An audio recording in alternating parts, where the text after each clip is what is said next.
it's real important to understand that when you let go of this tension and tightness in your head, right after you do that, right after you relax, there's a moment where your mind is exceptionally clear, very alert, and you have a pure observation of the present moment. And then you take that pure mind and bring it back to your object of meditation. It's important. Now, the way that I was taught, and the way that probably 95% of the people in the world are taught to do meditation. Your mind is on your object of meditation, that's the same. And it gets distracted, that's the same. When you're practicing the way most people are teaching, what happens is they let go and immediately come back to the object of meditation. And what are they doing when they do that? They're bringing craving back to their object of meditation. So they're not really having a pure mind.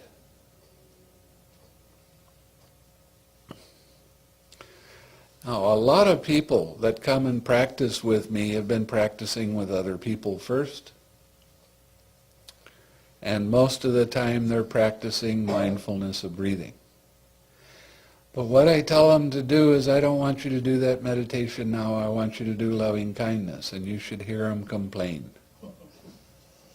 Oh, I get so peaceful and calm when I do the breathing meditation.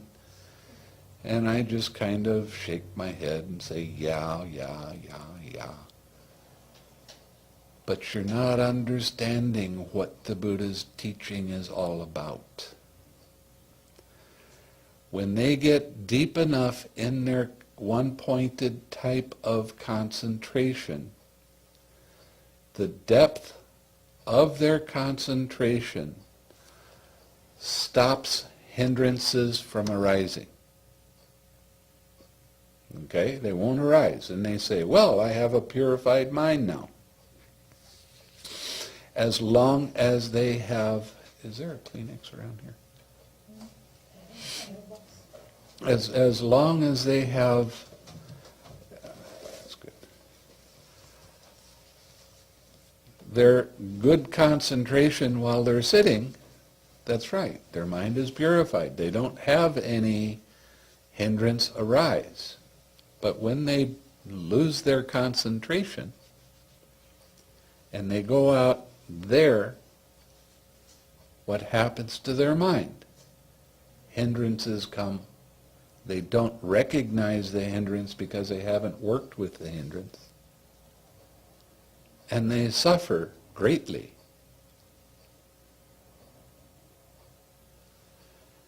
This is one of the reasons that a lot of people will get to a certain place and then they'll say, well, this meditation doesn't work.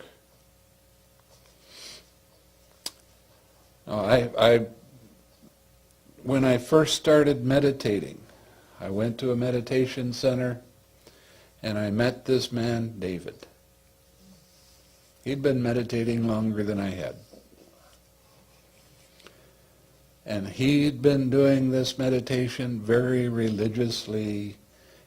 Didn't matter, he was just going to keep going. And 3 or 4 years ago, I guess, I don't remember when. 4? 4? Maybe. He wrote an email to me because a mutual friend of ours had had a heart attack and died. So I wrote back to him, and I started telling him that I was practicing a kind of meditation that agrees more with the suttas. So we went back and forth with a lot of weighty questions and answers for a little while. And then finally I told him, go to the Satipatthana Sutta look at the instructions and tell me what tranquilize your bodily formation means. And he went and he looked at it and he couldn't tell me what it meant. Now, he'd been practicing for 30 years or more. So I told him, I found out what it meant. So I said, why don't you try doing some loving-kindness meditation, and I'll send you the instructions the way I find it to be most helpful. So that I had another version of that little blue book, and I sent it to him. And he came back and he said, well, that's not the way that it's being taught. And I said, yes, I know. But this works.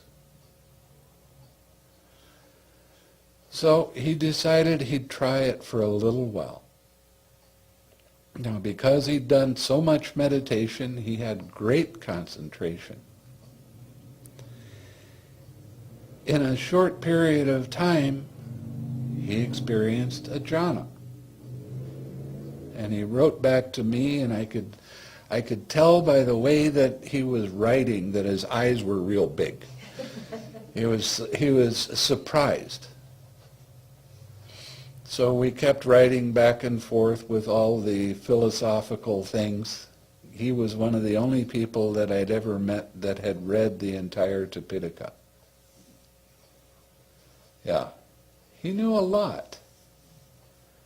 He didn't understand it very well, but he knew a lot. So we would go back and forth with quoting different things, and I always came back to the Satipatthana Sutta and the instructions in the Satipatthana Sutta. And I said, you have to understand that there is tightness that you've been ignoring in your head. You haven't seen it there before. And now I'm showing you where it is. And I'm showing you that it's there. And I'm saying this is the way you recognize craving. Simple. Tension, tightness in the head. You relax it, it's not there. Whoa. Now your mind is clear. There's no thoughts that are going to distract you. There's no